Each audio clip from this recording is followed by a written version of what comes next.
Hey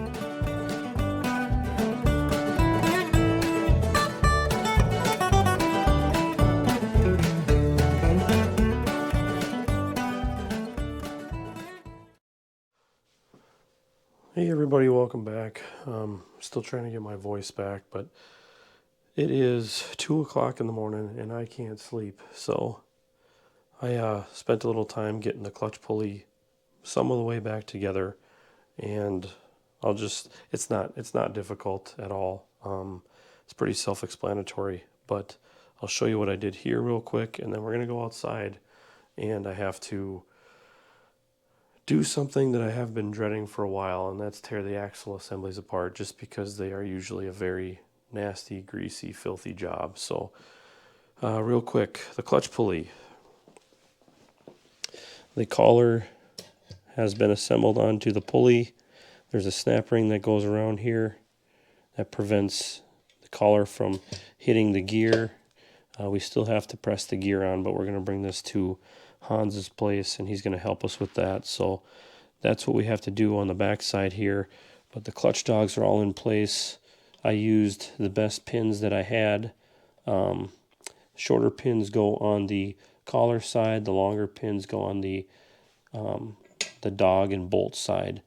So the best way that I can describe this is the flat side of the dog goes up so that it seats against the dog bolt here, or the clutch bolt, and then it would go down with the lever portion coming out the back side.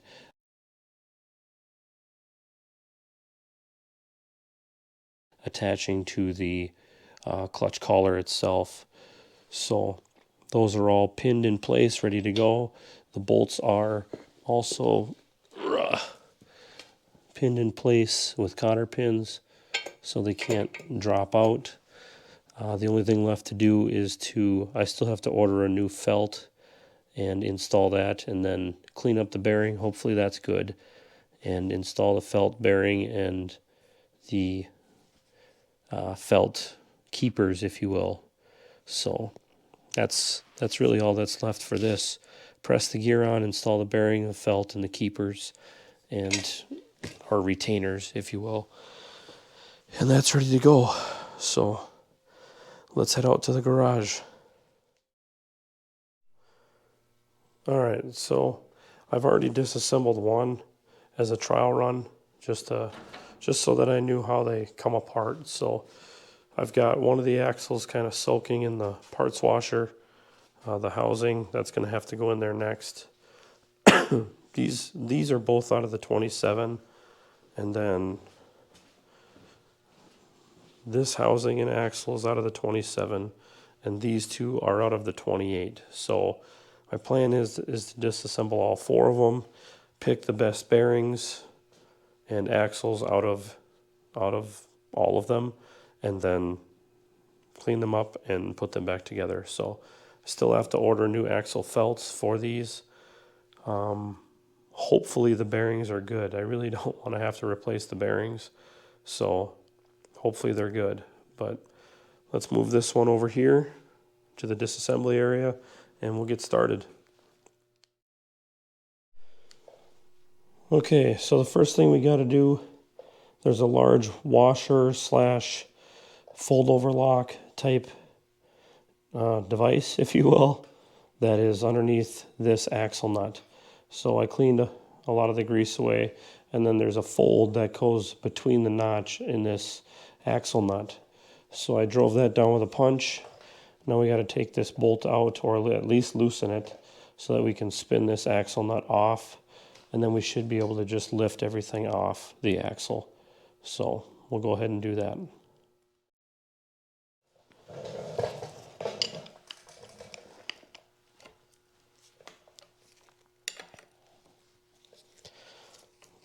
This bolt is pretty marred up on the end, so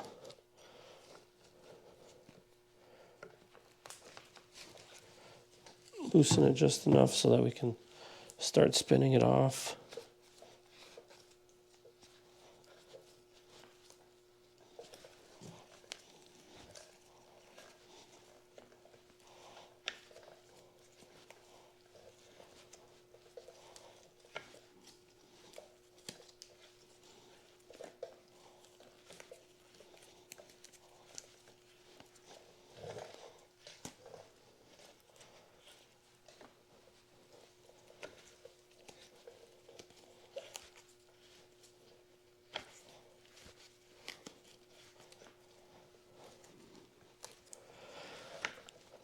I've been battling a sinus infection for a couple weeks now.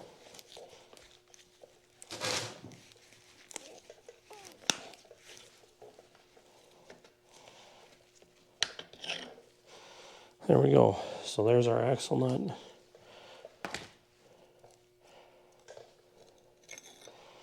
And there's our fold over lock. You can see there's a tab here that goes into, it's pretty much like a keyway here in the bottom portion of the axle in the threaded portion. If you guys can see this keyway here, that's where this notch would go. And then we have we're gonna have to clean more grease out of there, but there's another nut inside here.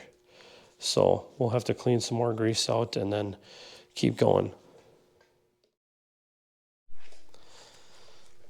Okay guys, so I'm gonna kind of do an order of operations here. We had the axle nut here, that came off, and then that fold over lock type washer, that came off, and then I had a heck of a time getting this inner axle nut off, and I figured out why. I'll show you guys in a minute. But that comes off, it threads off. Then we have an axle felt, and this one's actually in pretty good shape, so we might be able to just clean this up and reuse it. So, I mean, it's very soft yet, which is good, so might be able to reuse that. And then we have the felt retainer.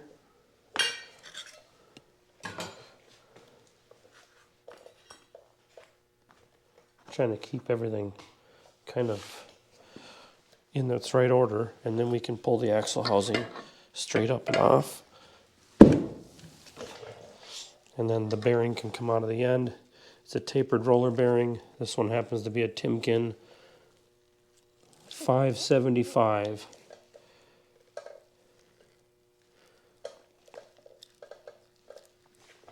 Not in very good shape. You can see how much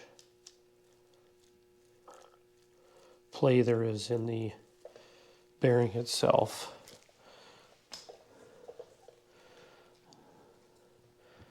The race feels okay. It doesn't feel, a lot of times there'll be kind of some waves in the race where the bearing had maybe been sitting for a while and had kind of made imprints in it. But the bearing feels okay. The bearing feels pretty worn, but the race feels okay as far as wear on the surface goes. I don't feel any major scoring. But here's what I found on the axle. Okay, I had to actually tip this thing over in order to get that inner axle nut to catch the threads and spin off. What had happened was that nut,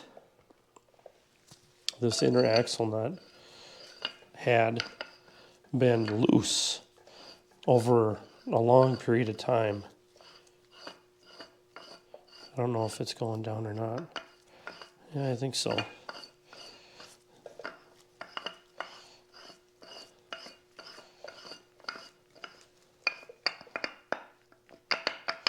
But you can see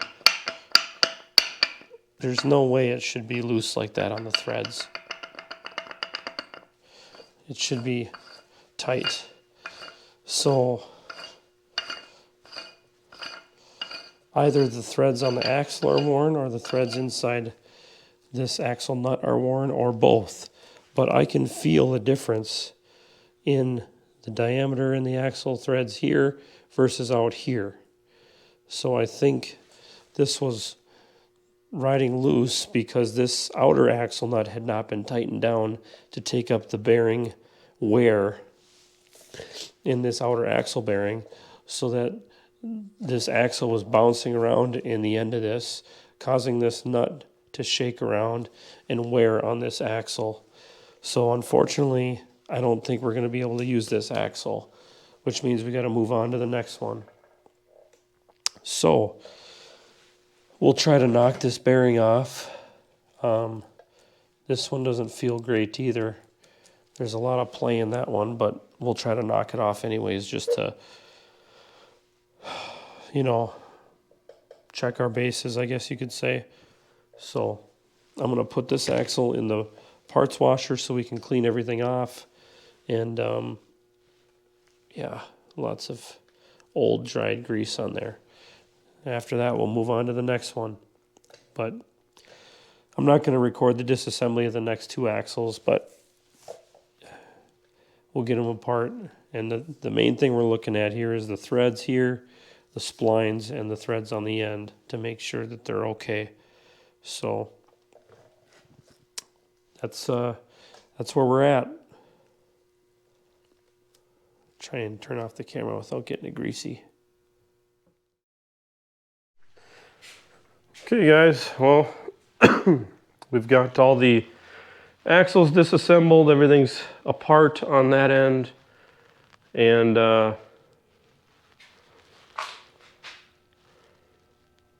yeah, we are just going to clean everything up, assess everything, look at the bearings.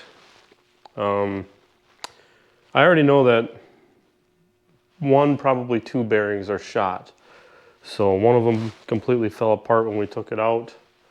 And then another is very, very, very loose. So generally that means they're not good. So anyhow, real quick, I wanted to show you kind of a close-up of the damage on the axle from the 28. So actually both axle housings are broken.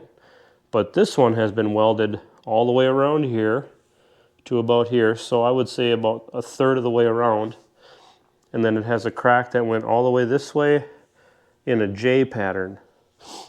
So these are, from what I understand, these are somewhat common to see repairs on these axle housings. So, and this other one from the 28 is chipped out right here, which really isn't the end of the world. It's just the end of the axle where the spanner nut rides on the axle shaft, but really not the end of the world.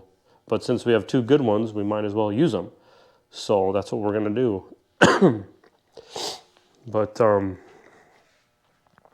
that's what we got. So these two axles are out of the 28. Those two are out of the 27. And one of those is junk for sure. So we will be using at least one of the axles from the 28. So not a big deal, but at least we got them apart. Now the dirty part comes in cleaning them up. So once they're cleaned up, we'll know what we really have, and then we can go from there. So anyhow, thanks for watching, guys. Thanks for hanging out with me. Oh, real quick, I did get the gear onto the clutch pulley.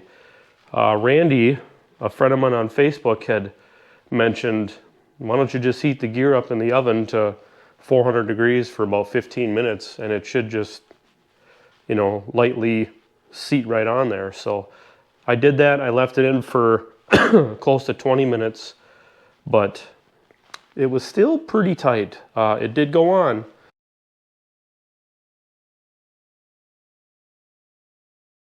But it was pretty tight. I used my brass hammer and just kind of worked my way around as it went down, and it probably took, I don't know, 10 minutes or so to get it on there. So maybe not even that long, 5 minutes probably.